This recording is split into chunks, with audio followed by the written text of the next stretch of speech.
The Real tragedy YouTube ভিত্তিক ভৌতিক অনুষ্ঠান নিয়ে আমরা আসছি সপ্তাহে দুদিন, শনি ও মঙ্গলবার। লাইক দিয়ে সাবস্ক্রাইব করে আমাদের সাথেই থাকবেন। ধন্যবাদ। হ্যালো ভিউয়ার্স, আমি আছি আরজে নাসিম আপনাদের সাথে। আমাদের রিয়ালিটি শো ভয় দ্য রিয়াল ট্র্যাজেডি নিয়ে আমরা এসেছি আমাদের প্রথম এপিসোড করতে। আমাদের আজকে প্রথম এপিসোডে আছেন আমাদের সাথে শামীম। সে আজকে আপনাদের সাথে তার ভৌতিক বিষয়ক ঘটনাটি শেয়ার করবে। সো আমরা তার কাছ থেকে আজকে শুনবো তার বিষয়ে, তার জীবনে ঘটে যাওয়া ঘটনাটি। শামীম, তোমার ঘটনাটি বলো আজকে, দেখি তোমার পরিচয় দিয়ে। আসসালামু আলাইকুম, আমি শামীম সরকার। তো আজকে আমি এই স্টেজে স্টুডিওতে ভয় দ্য রিয়াল ট্র্যাজেডি, এখানে আমাকে ডাকা হয়েছে আমার লাইফে ঘটে যাওয়া ভৌতিক ঘটনা জানার। আমি প্রথমেই শুরু করতে চাই যে জিনিসটা দিয়ে, আমার লাইফে বড় একটা ভয়ের ব্যাপার। সে দিনটা ছিল ঈদুল ফিতর। তো ঈদুল ফিতরে আপনারা সবাই দিনের বেলা ঘোরাঘুরি করেন। তো আমিও আমার বন্ধুদেরকে নিয়ে 4-5টা মোটরসাইকেলে করে সারাদিন ঘুরতাম। আসলে এটা কি ঈদ ছিল? এটা রমজানের ঈদ? হ্যাঁ, ঈদুল ফিতর। আমরা নামাজ পড়ার পরেই বাসায় সবাই চলে যাওয়ার পর খাওয়া দাওয়া করে আমরা সবাই একত্রিত হয়ে 5-6টা মোটরসাইকেল মিলে আমরা প্রত্যেক মোটরসাইকেলে 3 জন করে, দেখা গেল যে আমরা 15 জন ফ্রেন্ড মিলে গেলাম ঘুরতে। তো সারাদিন ঘোরাঘুরি করে আমরা সেদিন গেলাম রংপুর সেনা প্রয়াস পার্কে। সেখানে যাওয়ার পর ওখানে কনসার্ট হওয়ার কথা ছিল। যাই হোক, আমাদের তথ্যটা ভুল ছিল। দেখলাম যে ওখানে কোনো আসলে কনসার্ট নেই। তারপর আমরা ওখানে সময় কাটালাম। দেখা গেল যে অনেক রোদ, গরম, তারপরে একটু ঠান্ডা খাইলাম। তারপরে আমাদের শরীরটা যেন গরমে কেমন করছে, মানে গরমের সময় ছিল এটা। জি। সারাদিন আমরা ওই মজা ফুর্তি করেই গেলাম। তো সন্ধ্যাবেলা আমরা আমাদের এলাকায়, যেখানে আমাদের মানে বাজারটা, এটা হলো পাগলাপীর বাজার, ওখানে সবাই একত্রিত হই। আবার যারা আমাদের সঙ্গে যায় নাই বা বাইরে গেছিলো আলাদা টিমে, তাদের সঙ্গে মুলাকাত করলাম, শুভেচ্ছা বিনিময় জানালাম। তারপরে কিছুক্ষণ পর আমরা সিদ্ধান্ত নেই যে আমরা ঘুরতে যাবো একটু বাইরে সন্ধ্যার সময়, যেহেতু আকাশ। কয়টার দিকে এটা আনুমানিক হবে? এটা আমরা সন্ধ্যার দিকে প্ল্যান করলাম। আর তারপর এই যে নতুন যারা বন্ধু অ্যাড হইলো তাদের সঙ্গে একটু আড্ডা দিলাম। তো সারাদিনে তো উঠলাম, তো একটু সময় দিতে হবে তো নতুন বন্ধুদের। এই দেখা গেল যে 10টা-11টার দিক আমরা যাওয়ার জন্য একটা প্রস্তুতি নিলাম। আমি সবাইকে বললাম, চলো রে ঘুরতে যাই। কোথায় এটা? এটা ভিন্ন জগৎ নামে হয়তো বা আপনারা একটা পর্যটন মানে ভ্রমণের জায়গা শুনেছেন। সেইখানে একটা ব্রিজ ছিল। আমরা তো ভিতরে অত রাতে যাব না, তো আমরা রওনা দিলাম। খুব ধীরে মোটরসাইকেল চালাইতেছি, যেহেতু গরম লাগতেছে। আমরা যে একটু ফ্রেশ হওয়ার জন্যই যাচ্ছি। আবার ওই 5টা মোটরসাইকেল নিয়ে গেলাম আমরা। তো ওখানে যাওয়ার পর তো আমরা যাচ্ছি ধীরে ধীরে, যেহেতু আমরা রিফ্রেশ হওয়ার জন্যই যাচ্ছি। সবাই ধীরে ধীরে যাচ্ছি গল্প করতে করতে। ঈদের দিন, রাস্তা ফাঁকা, গাড়ি ঘোড়া নেই বললেই চলে। হয়তো বা 2-1টা সিএনজি অটো রিক্সা আসতেছে। আমরা ঘটনাস্থলে আর কি, মানে আমাদের যেখানে যাওয়ার উদ্দেশ্য ছিল সেই জায়গাটাতে রাত 12টার দিকে আমরা, মানে পুলটা ওখানে? হ্যাঁ, ব্রিজ, কালভারটা। আপনার লোকেশনটা আমি বলি ঠিকভাবে, তাহলে জায়গাটা গেলে হয়তো বুঝতে পারবেন। আপনার ভিন্ন জগৎ থেকে 100 গজ সামনে, মানে যেটার উপর থেকে আপনাকে ভিন্ন জগৎ ক্রস করে যেতে হবে। তো ওই জায়গায় আমরা সবাই মোটরসাইকেল নিয়ে থামলাম। মোটরসাইকেল ছিল আমাদের কাছে 5টা। একটাতে ছিলাম আমি, একটাতে অনিক ছিল, একটা নাসিম, আর একটা মুকুল। কয়টা বাইক হচ্ছে তাহলে? 5টা টোটালি আর কি। আর কে জানি কি বললাম, আমি, নাসিম, মুকুল, কটা যাই টোটালি 5টা ছিল। আমার এত মানে আর কি খেয়াল হচ্ছে না কে কোনটা চালাইছে। 5টা ছিল, তার মধ্যে আমরা 12 জন ছিলাম। আমরা সারাদিন তো 15 জন ঘুরলাম। পাগলাপিড়ে আসার পরে মানে বাজারে, আমাদের বাজারটার নাম হলো পাগলাপিড়ে, ওখানে আড্ডা দেওয়ার পরে আর কি তিনজন বলতেছে আমার বাড়ি যেতে হবে, বাড়িতে রাগ হবে এতক্ষণ রাতে। আমরা ওদেরকে ছেড়ে দিলাম, যেহেতু সারাদিন একসাথে ঘুরলাম। এখন তারপরে যে ঘটনাটা, মূল ঘটনায় আসি আমরা। তো আপনার চাঁদি রাত, এত এত পরিমাণের আলো আপনাকে বুঝাইতে পারবো না। দৃশ্যটাতে মনে হচ্ছে যে দিনের মতো আলো, এর ফেসটা ওই দেখতেছে, ওর ফেসটা ওই দেখতেছে, এরকম একটা অবস্থা। কটার দিক হবে এটা? তো ওই যে 12টার, আমরা তো 12টা পৌঁছলাম, 12টার পর পরের ঘটনা। 12টার পরের ঘটনা আপনার এমন অবস্থা যে আপনি দূর থেকেও যদি দেখেন যে ওখানে 5টা আঙ্গুল তুলছে, আপনি বলতে পারেন যে ওখানে 5টা আঙ্গুল আছে। তো সবাই সেলফি তোলাতুলি নিয়ে ব্যস্ত। উনি দেখতেছি যে যাই হোক ওর ফোনটাতে ফ্রন্ট ক্যামেরায় আর কি ফ্ল্যাশ আছে, তো ওই ছবি তুলতেছে, কেউ ফাজলেমি করতেছে। তা আমি আর কি বোরিং অবস্থায়, বাইক চালানো বুঝছেন তো, সারাদিন চালাইলে মাথাটা এমনিতেই ধরে, আর ফ্রেশ হওয়ার জন্য গেছি। সেখানে যদি যে আবার ছবি তুলি, ওরা ছবি তোলা নিয়ে ব্যস্ত, আমি বসে আছি। হঠাৎ করে আমি যা দেখলাম, সবাই দাঁড়াই আছে, ওদের ছায়াটা তো স্পষ্ট আমি দেখতে পাচ্ছি। 4-5 জনের ছায়া ঠিক এক জায়গায় আছে, একটু দূরে দেখতেছি একটা ছায়া হঠাৎ করে চলে গেল ওই দিক দিয়ে। আমি কিন্তু ঘোরার পর আবার ভাবলাম যে এটা না, কি দেখলাম আর কি, হয়তো বা আমার ছায়া হইতে পারে, কিন্তু না। কিছুক্ষণ পর আবার আমি খেয়াল করলাম, পাশ দিয়ে আবার একটা ছায়া গেল। আমি তাৎক্ষণিক সবাইকে বলি যে এটা থাকা যাবে না এখানে। তো আমি আসলে একটু ভয় করি, আমি ছোট থেকে একটু ভীতু টাইপের। তো বাস্তবে আসলে ভীতু টাইপের বলতে হবে কি, আমি ভয় না খেলে তো ভীতু হব না। এখানে ঘটনাটা ঘটছে বিধায় আমি ভয় খাইছি। এরা অয়ন, মুকুল, নাসিম, অনিক, সবুজ বলতেছে ভাইয়া, এটা ভাইয়া ওই যে সবুজ, মানে সবুজ, হ্যাঁ বলি, আমাদের মাঝে একটু কিন্তু ছোট, মানে ছোট ভাই আছে, সে আমাদের ফ্রেন্ড হিসাবে আমাদের সঙ্গে মিশে, সবুজ। তো একটু সাহসী টাইপের ছেলে, তো ওই আর কি বলতেছে ভাইয়া এটা আপনি ভুল দেখছেন ভাই, এটা হয়তো আমাদের ছায়া, আমরা চাঁদের দিক আছি অপোজিট সাইডে হয়তো বা। আমি বলতেছি যে না, আমি ওইখানে দেখলাম স্পষ্ট একটা ছায়া দৌড় মেরে গেল। তো সবাই আর কি একটু বিশ্বাস করতেছে, কিন্তু সবুজ বিশ্বাস করতেছে না। আমি সবুজকে বললাম তুমি এখন থামো, আমরা এখানে থাকবো না, অনেক বাতাস খাওয়া হয়েছে, অনেক রিফ্রেশ হয়েছে, এখন আমরা চলে যাব। তো যাই হোক, সবাই আর একটু ঘাবড়ে গেল, যে সবাই পিছনে দেখা শুরু করলো। তা আমি সবার পিছনে, আমি ভাবতেছি আমার পিছন থেকে কেউ ধরবে নাকি। তো আমরা ব্রিজের নিচে যে মোটরসাইকেল রাখছি, ধরেন যে এখান থেকে, এটা ব্রিজ, এখান থেকে 100 গজ দূরে, কারণ ব্রিজের একটু সাইডে মোটরসাইকেলটা রাখছি। ব্রিজটা ছোট, তো হয়তো বা আপনার পার্ক থেকে কর্মচারীর গাড়ি বাইর হয়, এই জন্য আমরা রাখলাম সাইডে। এই ঘটনাটা দেখেন, এইখান থেকে যে এইখানে আমরা যাব, আমরা যে 12 জন ছেলে, এই সাহসটা পাচ্ছি না। মানে আমার ভয়টা এমনভাবে সবার মাঝে কাজ করছে।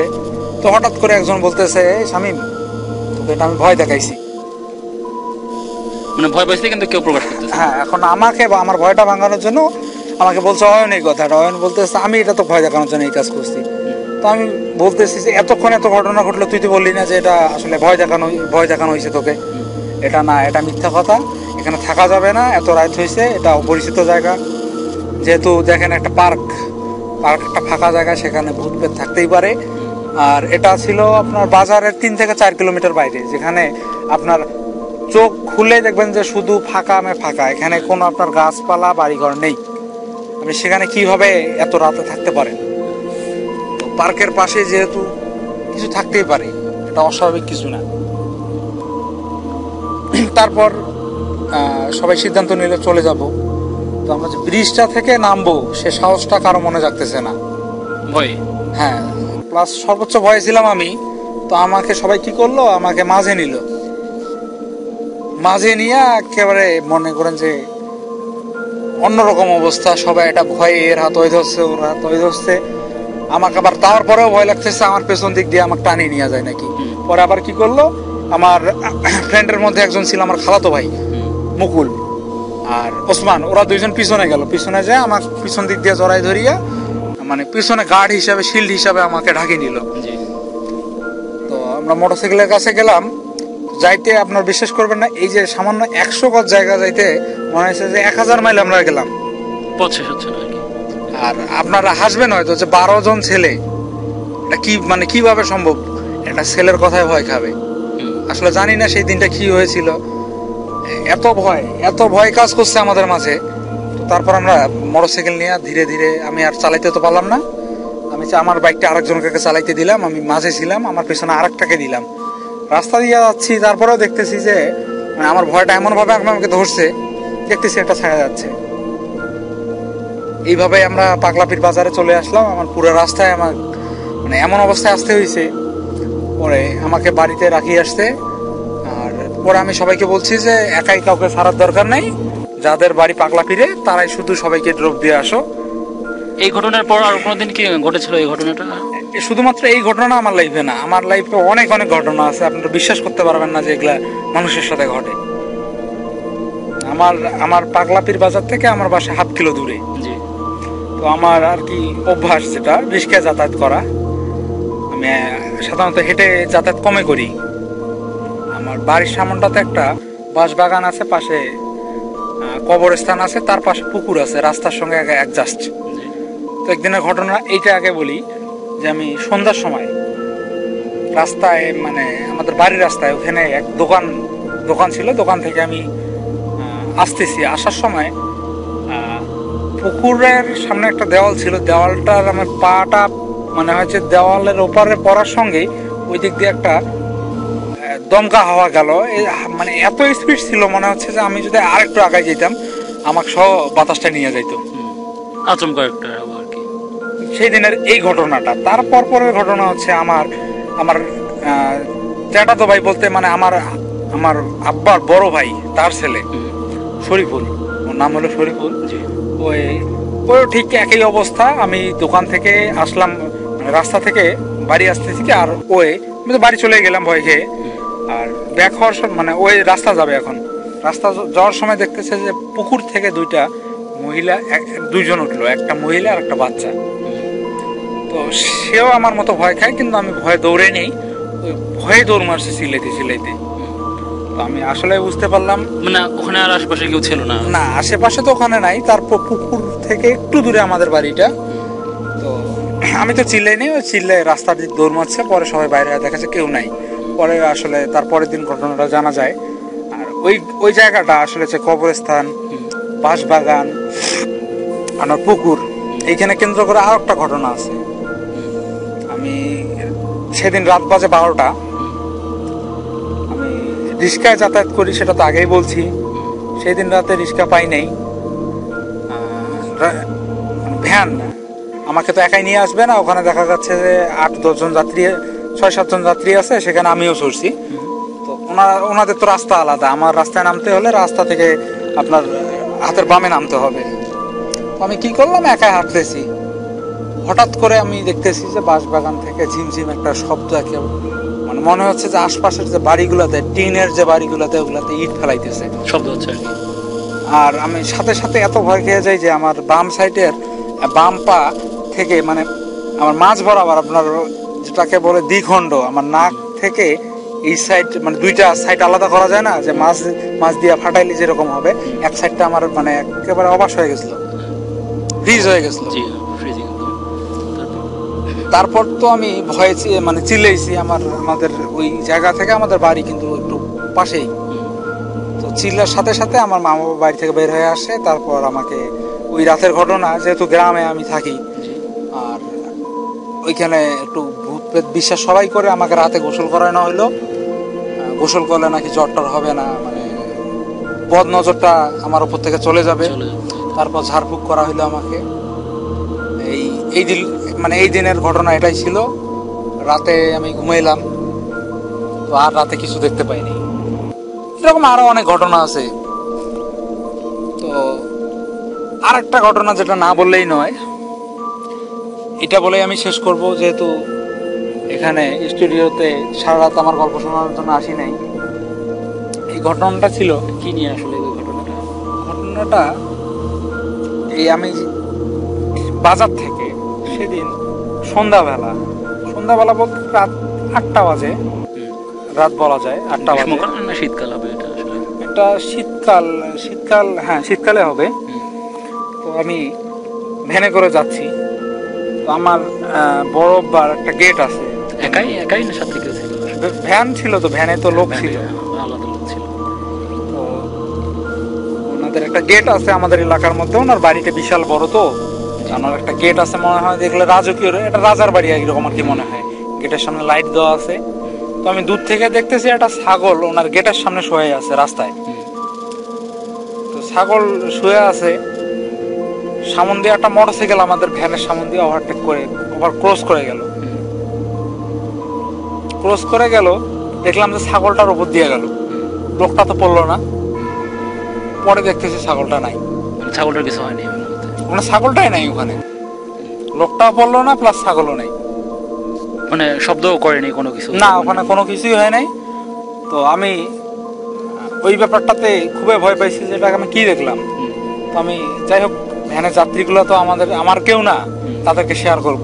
তো আমি তাদেরকে কেউ কিছুই বলি নাই। আমি তারপরে অবাক হয়ে গেলাম। তারপর রাস্তায় আমি থামলাম, আমি আর বাড়ি যেতে পারবো না, এটা আজকে বুঝছি, আজকেও ভয় খাবো। তো আমি রাস্তায় থামলাম, থামার পর রাস্তা দিয়ে তো অনেক লোক যাতায়াত করে। এক চাচার দেখা পাইলাম, ওনাকে কইলাম যে আপনি কই যাবেন? বাড়ি যাবো।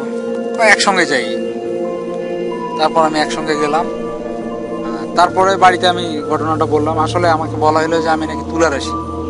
এটা হচ্ছে মেইন কারণ। এই কারণে আপনি আসলে আমার ভয় পাই না, আমাকে ভয় দেখানো হয়। আমাকে ভয় দেখানো হয় এইভাবে। আমি অনেক জায়গায় ভয় খেয়েছি। এগুলো কিন্তু আমার লাইফের একেবারে বাস্তব ঘটনা, যা কখনোই ভোলার মতো না।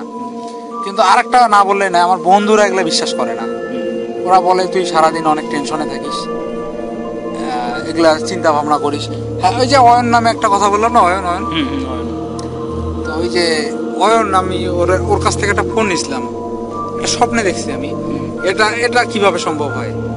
স্বপ্নে দেখলাম যে আমি অয়নের ফোনটা এক স্কুলের মাঠে নিয়েছি। তো এটা হইতেই পারে, স্বপ্ন হইতে পারে। স্বপ্নটা কিভাবে বাস্তবে প্রতিফলিত হইলো? কি হবে আসলে এটা হলো, আমি যখনই অয়নের মানে দেখলাম যে প্রাইমারি মাঠে ওর ফোনটা নিচ্ছি, তখন আমার মাথাটা হ্যাং হয়ে গেল যে এটা তো আমার কাছে ঘটছে এই জিনিসটা, এটা কিভাবে সম্ভব? হ্যালুসিনেশনের মতো আসলে এটাই আমাকে বলা হয়েছে যে আসলে এটা হ্যালুসিনেশন। এটা মানলাম, এটা হ্যালুসিনেশন। আমার এটা চিন্তা ভাবনা আমার এই ধরনের ছিল, এটাও মানলাম। কিন্তু আমি রাতে দেখছি যে আমি একটা নাটক দেখছিলাম আমি একদিন, যে একটা মরুভূমির উপর দিয়ে ব্লেড রাখা হয়েছে। স্বপ্নে দেখে যে ব্লেড রাখা হয়েছে, উনি ব্লেড পাড়া দিয়ে গেলে ওনার পায়ে কাটা পড়ে, রক্ত বাইরে হয়। সকালবেলা উঠে উনি দেখে যে আমার পা কাটা। আমি এই নাটকটা কিন্তু দেখছিলাম। তো আমার লাইফে এরকম একটা ঘটনা ঘটছে। আমি রাতের বেলা দেখছি যে আমার হাত কাটা গেছে। কি দিয়ে হাত কাটা গেছে এটা আমি শিওর বলতে পারবো না, কিন্তু হাত কাটা গেছে। তো আমি সকালবেলা উঠে দেখি যে আমার হাতের চান্দিগুলোতে, আমার আঙ্গুলগুলোতে রক্ত মাখা। এটা কিভাবে সম্ভব? আপনারা আমাকে বলুন যে এটা কিভাবে সম্ভব? এটাও কি হ্যালুসিনেশন? আসলে এটা বলতে পারছি না, তবে মানুষের সাথে অনেক কিছুই ঘটে যায়। আপনারা যারা এই যে আজকের যে এপিসোডটা শুনছেন, আমি যে আপনাদের স্টুডিওতে আসছি, আমার একটা প্রশ্ন আপনাদের কাছে। আমি যে এগুলা বললাম, শেষ পর্যন্ত যে আমার সঙ্গে ঘটনাটা ঘটলো, আমি ঘুমের মধ্যে আমার হাত কাটা, সকালবেলা দেখি রক্ত, এটা স্বপ্নে দেখলাম কিন্তু বাস্তবে হয়ে গেল। এটা কিভাবে সম্ভব? আপনি আমাদের একটু বলেন। হ্যালো ভিউয়ার্স, আপনারা শুনলেন শামীমের কাছ থেকে তার জীবনের ঘটে যাওয়া ঘটনা। সে শেষে একটি প্রশ্ন ছড়িয়ে দিল আপনাদের মাঝে। আসলে জানা নেই এই উত্তরটা কি হবে আমাদেরও। তো মানুষের সাথে অনেক কিছুই ঘটে যায় তার জীবনে। আমরা এইসব বাস্তব ঘটনাগুলো আমরা তুলে ধরবো আপনাদের সাথে এসে। আপনাদের কাছে গিয়ে আমরা বাস্তব ঘটনাগুলো নিব, শেয়ার করব মানুষের সাথে। আপনাদের সাথেও যদি এই ধরনের কোনো ঘটনা ঘটে থাকে তাহলে আমাদের সাথে শেয়ার করতে পারেন, আমাদের জানাতে পারেন। আমরা আপনার কাছে গিয়ে সংগ্রহ করে নেব এবং শেয়ার করব।